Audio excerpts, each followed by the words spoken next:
नमस्कार. हॅबिट सिरीजमध्ये आपल्या चौथ्या हॅबिटचं मी नाव सांगते. ते आहे ते म्हणजे अर्ली टू बेड आणि अर्ली टू राईज.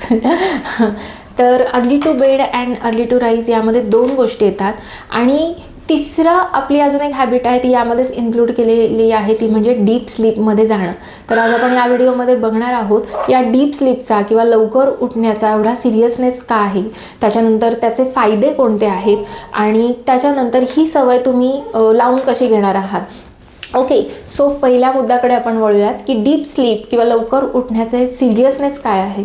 तुम्ही आज बघत असाल वेगवेगळे सक्सेसफुल लोक आहेत, त्यांच्या करिअरमध्ये हे सगळे लोक लवकर उठतात, ब्राह्ममुहूर्तावर उठतात, 4 ते 5 पहाटे 4 ते 5च्या दरम्यान उठतात आणि त्यांचा बिझनेस प्लॅन बनवतात किंवा त्यांचं जे काय पॅशन आहे ते परस्यू करतात, त्याची प्रॅक्टिस करतात. काही जण मेडिटेशन करतात, काही जण एक्सरसाइज करतात किंवा सिम्पली त्यांचे दिवसाचे प्लॅन ते करत असतात आणि त्यामुळे याचा सिरियसनेस लवकर उठण्याचा जास्त आहे. दुसरी गोष्ट म्हणजे वेगवेगळ्या हिरोईन्स तुम्ही बघत असताल की ज्या आज 45 किंवा 50 ओलांडून सुद्धा खूप छान दिसत आहेत, त्यांच्या स्किनवर तेवढा तो ग्लो आहे. थोडक्यात ही जी झोप डीप स्लीप आहे ती थोडं काही अँटी एजिंग काम करते का, असाही त्याचा सिरियसनेस आहे. त्यामुळे सगळ्या मोठ्या ज्या हिरोईन्स आहेत या खूप छान झोप घेत असतात.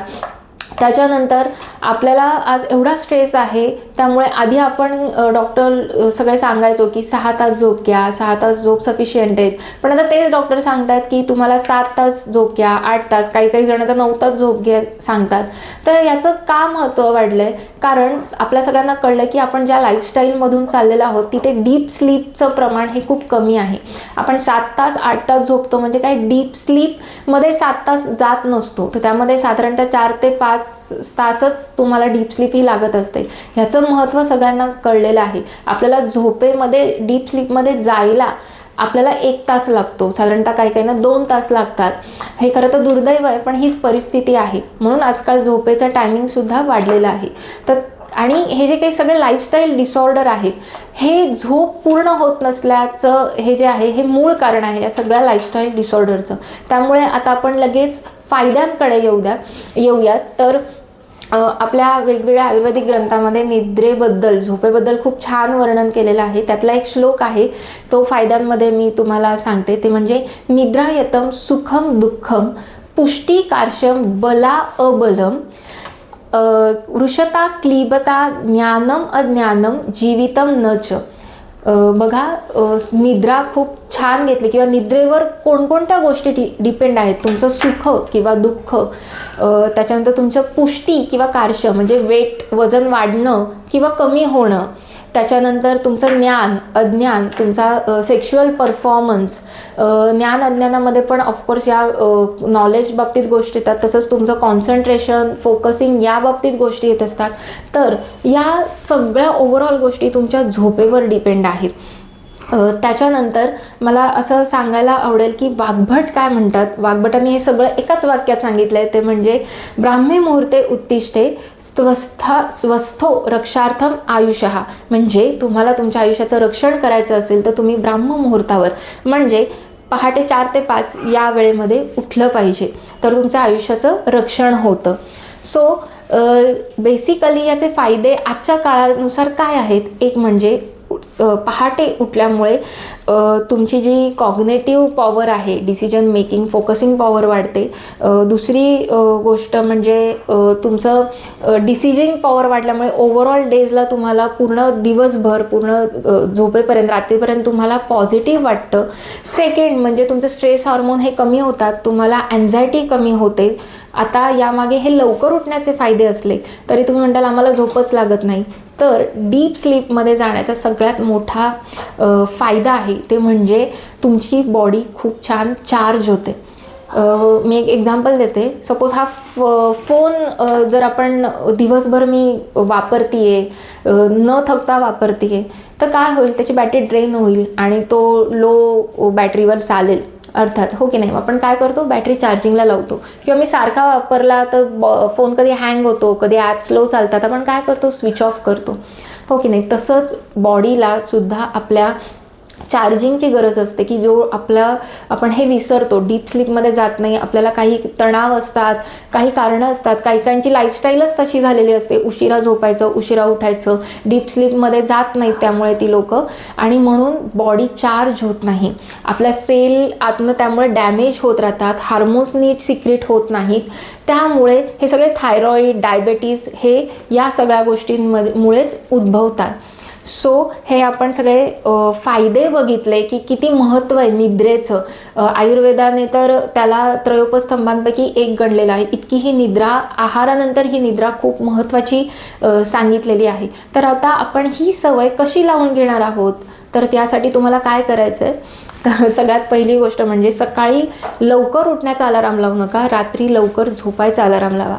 येस, कारण तुम्हाला फक्त ब्राह्ममुहूर्तावर लवकर उठायचं नाही आहे, तर डीप स्लीपमध्ये जाणं सुद्धा तेवढंच महत्त्वाचं कारण असल्यामुळे तुम्हाला डीप स्लीपमध्ये जायचं आहे. रात्री 10 ते 2 या काळात तुम्हाला डीप स्लीपमध्ये जायचं आहे.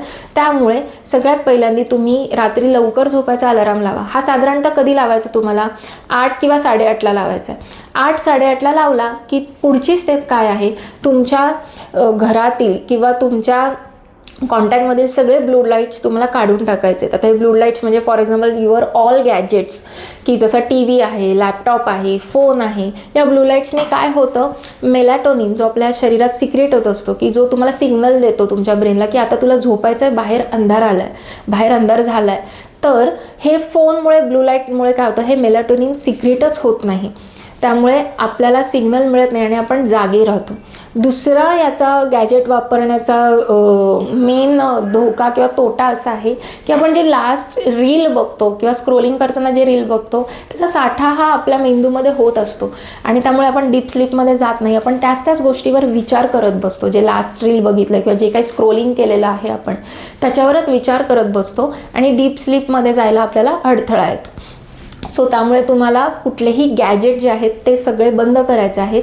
तर आता मग तुम्ही काय करणार, तर त्याचे उपाय काय आहेत. तुम्हाला फोन नाही यूज करायचा आहे, आम्हाला डीप स्लीपमध्ये जायला प्रॉब्लेम येतो, तर तुम्ही काय करणार आहात, तर तुम्हाला असं करायचं आहे. एक म्हणजे तुम्हाला लो स्टिम्युलेटिंग ॲक्टिव्हिटी, जसं की एखादं छान बुक वाचणं तुमच्या आवडीचं, त्याच्यानंतर आपल्या फॅमिलीमधल्या लोकांशी गप्पा मारणं किंवा तुमची हॉबी एखादी आहे ती करणं. जसं की कोणाला पियानो वाजवायला आवडत असेल, गिटार वाजवायला शांत आवडत असेल किंवा शांत बारीक आवाजात म्युझिक ऐकणं असेल, अशा गोष्टी लो स्टिम्युलेटिंग तुम्ही करू शकता. किंवा सरळ मेडिटेटिव्ह म्युझिक तुम्ही लावून, म्हणजे ज्याला आपण योग निद्रेचं किंवा छान मेडिटेशन म्युझिक, धारणा, ध्यान, रात्री मंत्र जप करत करत झोपी जाणं, अशाही गोष्टी तुम्ही करू शकता आणि त्याचा फायदा होतो. या सगळ्या गोष्टी अर्थातच सराव केल्यामुळे होतो.